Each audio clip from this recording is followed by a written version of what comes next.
Une institutrice, là, elle explique son problème. En face d'elle, un ancien ministre de l'Éducation nationale. Elle finit sa phrase et vous regardez ce qui se passe juste après. Candidat. Hein. Non, c'est une question de moyens. Ouais, c'est ça. Non, mais c'est ça. Non, parce que vous avez des endroits. Zéro. Il n'attend pas. Même été, un festival. Un mec, la vingtaine, il explique qu'il fait de la musique dans sa chambre. Pour être honnête, je me cherche encore, donc beaucoup de boulot alimentaire. Et à côté de ça, je fais de la musique dans ma chambre pour me vider l'esprit. Voilà.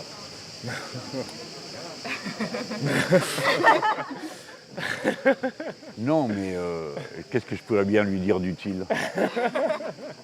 5 secondes et demie. Salut. Bon, alors ces deux séquences, elles sortent pas de nulle part. D'un côté, Gabriel Attal en Bretagne. De l'autre, Jean-Luc Mélenchon à Avignon. Même été, même exercice. Tu sors, tu vas voir les gens et surtout, tu te filmes en train d'aller voir les gens. Parce que bon, aller voir les gens sans caméra, ça compte pas. Hein. Ça, personne ne le fait. Et la question qui revient tout le temps en commentaire, c'est celle-là. Lequel des deux vraiment est proche du peuple? Moi, je ne vais pas y répondre. Hein. Je vais juste poser les deux à côté. Et franchement, le chrono fait déjà les 3/4 du taf. Bon, on reprend la scène de l'école, mais en entier cette fois. Accrochez-vous! Ah ouais, vous êtes à combien d'élèves là par... 62 le matin, 67 l'après-midi. On est 3 enseignantes le matin, donc avec une moyenne de 20. Et l'après-midi, on a 32 chacune. 32 chacune. On n'est plus que 2 enseignantes. Ah ouais, 32 c'est passé... Ah, c'est serré. Avec 3, 4, 5 Voilà. tous les niveaux. En fait, c'est ça. Et là c'est vraiment une question de poste parce que pour le coup c'est pas une région où on a du mal à trouver des candidats. Hein. Non, c'est une question de moyens. C'est une question de moyens. Elle a un problème très concret. Elle le dit. Elle dit même exactement d'où ça vient. Moyens. Ouais, c'est ça. Non, mais c'est ça. Non, parce que vous avez des endroits. Moi, j'étais ministre de l'Éducation nationale. Vous avez des endroits où vous avez des postes qui sont ouverts et on n'a pas assez de candidats parce que voilà, c'est moins attractif. La Bretagne, c'est une des régions les plus attractives. Oui, Ah bah voilà, il lui explique à elle, l'école. Attends, il a été ministre de l'Éducation nationale, hein. Faut quand même pas rigoler. Hey. Et on ne nous ouvre pas de poste. Bah, je vais me renseigner parce que c'est pas normal pour le coup. Voilà, c'est la dernière fois qu'on l'entend. Retenez bien sa voix. Et là, En fait, la prévision d'effectifs se fait très tôt dans l'année. ouais. Se fait en novembre et c'est sur les prévisions d'effectifs de novembre que seront les ouvertures. Je sais bien. Et normalement, ce qu'on avait demandé, moi ce que j'avais demandé quand j'étais ministre de l'Éducation nationale et Premier ministre, on avait demandé au rectorat de faire une prévision maintenant sur 3 ans. Parce que on voit les naissances. Oui. Donc on sait, au bout de 3 ans, vous regardez les naissances sur une année, vous savez qu'a priori, il va y avoir des petites évolutions, mais le nombre de naissances que vous avez sur un territoire, c'est le nombre d'élèves qu'il y aura dans l'école 3 ans plus tard quand ils vont rentrer à l'école. Et là, récemment, j'ai dit quand j'ai présenté ma candidature, là, il y a une baisse de la natalité qui est très forte. Pas seulement en France, dans tous les pays occidentaux. On a perdu 1 million d'élèves dans l'éducation nationale ces 10 dernières années. La projection, c'est que d'ici à 2035, il y aura 1,7 million d'élèves en moins encore. On nous répète souvent. Et donc, face à ça, vous avez des gens qui disent moins d'élèves, donc moins de classes, et moins d'enseignants parce que ça fait des économies. Moi, ce que je dis, c'est moins d'élèves, donc moins d'élèves par classe. C'est-à-dire qu'il faut qu'on profite du fait qu'il y aura moins d'élèves pour améliorer le 32 pour le coup non, c'est pas normal, mais vous prenez le nombre d'élèves par classe en moyenne dans les territoires ruraux, c'est nettement inférieur à ce qu'on voit dans un certain nombre de villes. Oui, Moi, oui, je suis élu à Vanves, ici les Moulineaux, en banlieue parisienne. Un des moyens, ce serait peut-être de revenir pour un certain nombre d'entre elles aux régions d'avant et à les fusionner avec le département. En Bretagne, objectivement, on pourrait avoir une assemblée de Bretagne unique avec... Bon, on est à 1 minute, on parle de natalité. 1 minute 30, les rectorats. 2 minutes, le fédéralisme à la française. 2 minutes 20, je vous jure, hein, les règles d'urbanisme. Elle voulait juste un poste, hein, à la base. etc. Ah oui. Toutes ces règles d'urbanisme. C'est pas normal que ce soit depuis Paris qu'on prend la décision pour tous les territoires. Ah, c'est sympa ça, merci. Ah, super. Merci beaucoup. Et ça se termine par « Oh, c'est sympa, laisse tomber ». L'autre scène maintenant, elle dure 1 minute et là, je rigole pas. Salut, et toi? Tu fais quoi? De l'art du spectacle. Bon, ça aussi c'est utile. C'est pas mal. Toi, ça y est, je viens de te demander ou pas? Je sais plus où j'en suis. Dalou. Non, mais Ah, je fais de l'art moi aussi. De l'art? T'écris? Pour le théâtre, ouais. T'écris des pièces? Ouais. Ah waouh. Non mais waouh. Moi je sais pas le faire alors, donc j'admire. Et vous? Je me cherche. Je surviens un peu encore. Oh, tu vas trouver. Ah oui. Et vous? Pour être honnête, je me cherche encore, donc beaucoup de boulot alimentaire. Et à côté de ça, je fais de la musique dans ma chambre pour me vider l'esprit. Voilà.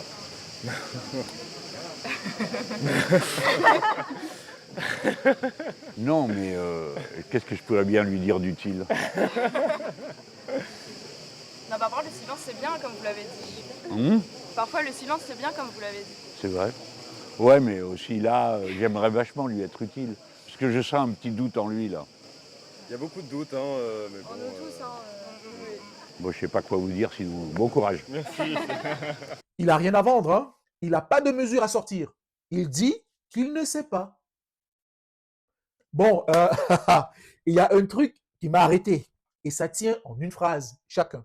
Une. Effectif de novembre, ce seront les ouvertures. Je sais bien. Je sais bien. Oui, ça, je sais bien. Elle n'a même pas fini d'expliquer, hein. Et bon, bref, j'ai ressenti beaucoup de gratitude à son égard parce qu'il m'a appris quelque chose. Alors le contexte, parce que sinon c'est trop facile. Lui, il sort d'un rendez-vous avec un directeur de théâtre. Et pendant 4 minutes, en bagnole, il refait tout ce que le mec lui a dit. Il le refait pour lui-même. Il n'y a même pas besoin de caméra, hein. Il n'est pas obligé. C'était intéressant parce que on avait affaire à un résistant, c'est-à-dire quelqu'un qui croit tellement radicalement à ses principes que, par exemple, il nous dit à un moment donné, bon ben, le financement public recule énormément, et alors il donne des proportions, tout ça, et il dit nous sommes arrivés à le compenser par la billetterie et les mécénats. D'accord? Non, oui, tu parles, c'est nous qui nous sommes enrichis là au passage. Pardonnez-moi le ton que j'ai pris un peu professoral et catéchisant. Attends, celui-là, il s'excuse d'avoir fait le prof.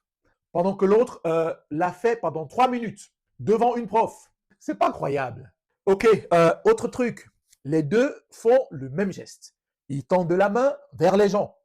Sauf que c'est pas du tout dans le même sens. Ça, c'est le 2027. Donc la date importante, c'est là. La date importante, c'est là, le 2 mai. 2 mai. Il faut noter dans votre calendrier le 2 mai. Mon élection. Alors là, on est chez des bénévoles du sauvetage en mer. Des gens qui sortent la nuit, gratuitement, pour aller sauver des inconnus.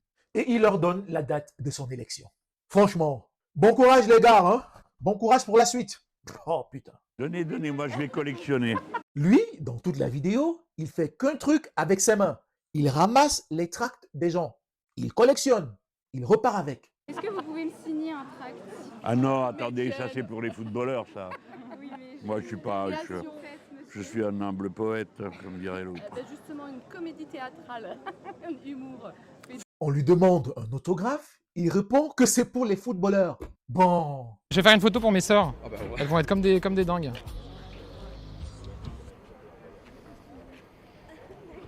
Et pendant ce temps, l'autre fait un selfie avec un DJ pour ses sœurs. Non, mais elles vont être comme des dingues, hein? Il a raison. Bon, vous voulez savoir comment se termine la journée de chacun? 2 mai. Il faut noter dans votre calendrier le 2 mai. Mon élection. Bon, moi je vais manger une glace. Merci. Et bonne glace.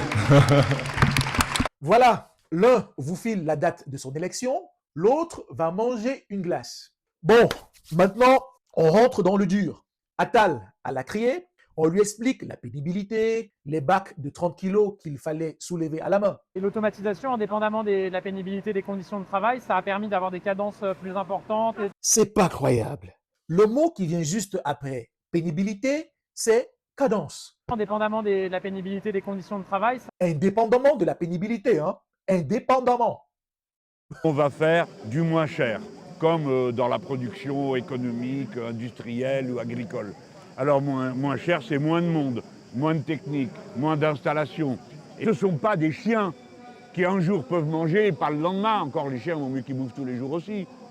C'est des personnes humaines, ils ont une face. C'est des personnes humaines, elles ont une face. Bon, petite pause. Il faut que je vous montre un truc que j'ai remarqué en faisant le montage. Et maintenant, je ne peux plus le désentendre. Ah, génial, ah oui. Et ça, c'est génial. Ah ouais, magnifique. C'est génial. Ah, c'est super. Surtout bravo pour ça. Merci et bravo. Génial, génial, magnifique, énorme, incroyable, super. Le mec, il visite une criée à 5 heures du matin et tout est génial. Et le pire, c'est que moi, j'y crois. Hein. Je pense qu'il trouve ça vraiment génial. Hein. C'est ça qui me fait quelque chose. Je cache ma bière quand même parce que... Oui, merci. Ah, et il cache sa bière. Faut pas déconner non plus. Hein. Bon, si vous êtes encore là, un like, ça aide vraiment la chaîne à sortir. Et en commentaire, dites-moi laquelle des deux scènes vous a le plus fait grincer. Je lis tout, je réponds à tout le monde. Et n'oubliez pas aussi de booster la vidéo. Alors, les deux parlent de retraite. Le même mot. Vous allez voir, c'est pas la même chose du tout. J'assume de dire qu'il faut pas revaloriser toutes les pensions de retraite avec l'inflation chaque année parce que ça nous coûte beaucoup d'argent, c'est des économies aussi. Vous voulez partir très tôt, vous avez très peu. Vous voulez partir plus tard, vous avez beaucoup plus. Ça me semble honnêtement plus juste. Ça incite les gens à bosser plus longtemps, mais ça leur donne quand même de la liberté. Et 3, qu'on assume la capitalisation. Parce que honnêtement, si on n'avait pas de système de retraite en France aujourd'hui et qu'on devait en créer un, ne serait-ce que pour des raisons démographiques, on ne créerait pas ce système par répartition, on créerait un système par capitalisation. Et si on avait la capitalisation par ailleurs, on aurait plus de géants du numérique, on aurait des startups qui seraient mieux financées, parce que la réalité, c'est que les Américains, ils gagnent aujourd'hui sur le financement des startups, ils ont les GAFAM, etc. Donc la retraite, là, elle sert à financer des startups. OK. Moi, je me suis préoccupé par-dessus tout de la question de la retraite des gens de culture. Alors là, c'est un sujet, c'est incroyable. Quand vous dites on va s'occuper de ça, les gens vous regardent. La retraite, pourquoi? Pourquoi? Eh bien pourquoi? Parce que c'est une personne, un jour il faut s'arrêter. Sur chacune, ok? Alors quand on dit ça, on dit oui, tu crois que? Ben oui, je crois que. Oui, je crois absolument. Pourquoi? Je vais vous donner un exemple. Quand les Nord-Américains, Walt Disney et sa bande, se sont occupés de faire Notre-Dame de Paris, non seulement ces Russes n'ont pas mentionné qu'ils avaient volé l'histoire à Victor Hugo, parce qu'il n'y a même pas le nom de Victor Hugo sur l'affiche du film, mais c'est que ça a rapporté des milliards à la film Disney. Il n'y en avait pas une petite poignée ou deux pour la retraite des artistes. Plus une œuvre d'art aurait de retentissement, plus elle s'inscrirait dans quelque chose qui continue à parler de génération en génération, plus elle contribuerait au bonheur du présent. Chez l'un, la retraite, c'est un capital qui doit servir à quelque chose. Chez l'autre, c'est quelqu'un qui doit s'arrêter un jour. Et du coup, la question qui va avec, on le prend où? L'argent? Les 2 tiers de nos dépenses publiques, c'est les dépenses sociales. Et donc les 2 tiers de nos économies, ça doit être des économies sur le social. Dans tous les ministères, j'étais le premier ministre à faire ça. J'ai doublé les franchises médicales. Elles n'avaient pas bougé depuis 20 ans. Moi, j'ai annoncé là que dans mes propositions, il y avait réduction de 100 000 fonctionnaires avec un plan de départ volontaire pour dégraisser. Franchise médicale doublée, 100 000 fonctionnaires en moins, pension plus indexée. Et tout ça, c'est présenté comme du courage. Hein. C'est ça le plus fort. C'est courageux de couper chez les autres. Waouh! Sortez-vous de la tête cette mentalité utilitariste et comptable, toujours en train de dire combien ça coûte, c'est trop cher. L'État est en déficit. Ben si l'État est en déficit, il n'y a qu'à faire payer plus ceux qui peuvent. Et voilà, il n'y aura pas de déficit. Tout le monde le sait. 2 tiers sur le social ou faire payer ceux qui peuvent. Même problème, 2 réponses opposées. Vous choisissez. 2 phrases sur les gosses maintenant. Au bout de 3 ans, vous regardez les naissances sur une année, vous savez qu'a priori, il va y avoir des petites évolutions, mais le nombre de naissances que vous avez sur un territoire, c'est le nombre d'élèves qu'il y aura dans l'école 3 ans plus tard quand ils vont rentrer à l'école. Et là, récemment, j'ai dit quand j'ai présenté ma candidature. Alors, techniquement, il a raison, hein. C'est vrai. C'est juste que bon. Voilà, ça c'est le mystère humain. Pourquoi nos gosses jouent? Pourquoi nos gosses font semblant de ceci ou cela? Qu'est-ce qu'il y a en nous, les êtres humains, qui fait que nous sommes capables d'endosser des rôles, que nous en avons besoin? L'un les compte, l'autre demande pourquoi il joue. Il n'y a pas de piège. C'est juste 2 phrases. Un dernier truc sur ce qu'ils attendent des gens. De vous, en fait. Je suis ravi de venir découvrir ça et d'échanger avec des acteurs économiques qui, je comprends qu'ils ne la ramènent pas, ils sont discrets, mais ils font beaucoup pour le pays. Ouais. Parfois partis de rien, et c'est aussi ça que je veux saluer. Le compliment là, c'est il la ramène pas. C'est ça la qualité. Fermez-la et bossez. Bravo. L'essence même de l'acte culturel de provoquer. Par conséquent, ça n'existe pas, la culture conforme. Ça s'appelle du dressage, la culture conforme. Et c'est le moment de cette grande bataille. Il faut obliger à réfléchir. Il faut, celui qui ne bouge pas, qui est là, qui n'a rien compris, il faut le secouer, il faut que tout le monde se mette en mouvement. C'est un grand moment. Ce n'est pas juste un danger. Le danger, c'est aussi une opportunité. Peur du voisin, de demain, d'hier, du suivant. Peur tout le temps. On peut y arriver. Ne vous laissez pas intimider. Bon, faut que je vous montre celle-là, sinon je vais mal dormir. Allez, au revoir tout le monde. Est-ce que je peux prendre une photo avec vous? Ah, c'est la première fois qu'un gorille me demande un truc pareil. Puis blanc en plus, vous êtes l'homme des neiges, non? Le Yeti. Mince. Quoi? Vous avez lu Tintin? Ben, vous savez comment il s'appelle le Yeti chez Tintin? Attends, vas-y, elle va te faire la photo. Merci. C'est le Migou. Vous êtes le Migou? Oui, c'est ça, oui, c'est moi. Vous devez crever de chaud là, non? Ah, il fait sacrément chaud. Ça, je vous crois. Merci Je beaucoup. peux dire que vous avez la tenue pour ça. Bon courage. Merci à vous aussi. Il croise un gorille blanc dans la rue et en 3 secondes, il lui sort le nom du Yeti dans Tintin, le Migou. Il connaît le nom du Yeti dans Tintin.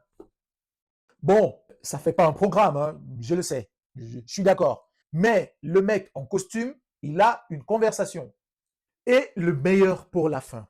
Les deux sont dans un festival. Attal à Cournaille, Mélenchon à Avignon. Même été, à 3 semaines d'écart. Et à Attal, une journaliste pose la vraie question. Pensez-vous que cela n'est pas un peu ironique vis-à-vis de la multiple coupe budgétaire qui a pu être effectuée par les gouvernements macronistes? Bah, au contraire, sur le budget de la culture, il n'a jamais été aussi haut qu'aujourd'hui. Le budget de la culture a dépassé les 4 milliards d'euros pour la première fois de l'histoire. Je crois que c'est à l'époque où j'étais Premier ministre, justement. Donc voilà, c'est important d'être factuel sur ces sujets-là. Et pendant ce temps-là, à Avignon. Maintenant, on est carrément dans les grands feux. C'est-à-dire, c'est des coupes terribles dans le financement public. Et puis entouré d'un discours infâme qui consiste à considérer la culture comme une espèce de supplément d'âme, hein, dont on peut se passer. D'abord couper les financements. Dans 9 communes sur 10 étudiées, le nombre d'associations soutenues diminue fortement. À Orange, les subventions aux associations culturelles ont quasiment disparu. Près de 99% de baisse. Les centres sociaux ont fermé les uns après les autres faute de financement. Quand on coupe les moyens de la culture, des associations ou des centres sociaux, on ne fait pas des économies. Et il y a un truc que Mélenchon décrit dans son intervention. Une façon de parler des artistes. Écoutez-le d'abord. Les artistes sont des sortes de privilégiés à qui on paierait une rente pendant qu'ils s'amusent et que tous les autres travaillent. Ce qui est une vision de lourdeau, de rustre, qui ne comprennent pas de quoi nous sommes en quelque sorte menacés. Il y a 2 façons de voir qui sont l'une en face de l'autre. Non, ce qui va perturber les 9 mois qui viennent, c'est si les cultureux ne peuvent pas faire leur boulot parce qu'il n'y a pas d'argent. Non, écoutez, là, ici, c'est Avignon, je suis venu pour ça. Je ne viens pas pour utiliser la situation pour parler d'autre chose que de culture. Bon, et Attal, lui aussi, il a une révolution culturelle à proposer. Attendez. Et là, de toute façon, il faut une révolution un peu culturelle. Hein. C'est que tout le monde est d'accord sur le fait que c'est un besoin vital de se chauffer l'hiver chez soi. Donc maintenant, tout le monde accepte que c'est un besoin vital de se refroidir l'été chez soi, en fait. Oui, le monde a changé. La révolution culturelle, la révolution culturelle, c'est la clim. Voilà, on a un candidat dont la révolution culturelle, c'est la climatisation. Laisse tomber. Bref, l'un dit que ça n'a jamais été aussi haut, l'autre dit que ça meurt. Les deux dans un festival, le même été. Vous avez les deux verbatim, vous avez la sauce, vous tranchez. Bon, je vous ai dit au début que je ne répondrai pas à la question.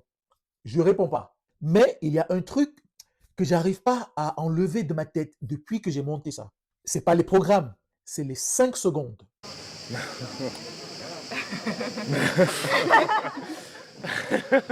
Non, mais qu'est-ce que je peux bien lui dire d'utile? Un mec qui dit qu'il se cherche et en face, Quelqu'un qui prend 5 secondes avant de répondre parce qu'il cherche à être utile et qui finit par dire qu'il ne sait pas. Des candidats. Hein. C'est une question de moyens. Ouais, c'est ça. Non, mais c'est ça. Et une institutrice qui pose une question et qui a plus la parole pendant 3 minutes. Pour ce soir, ça va quoi. Mais surtout, retenez le reste. Le feu sacré de la culture, c'est l'insoumission.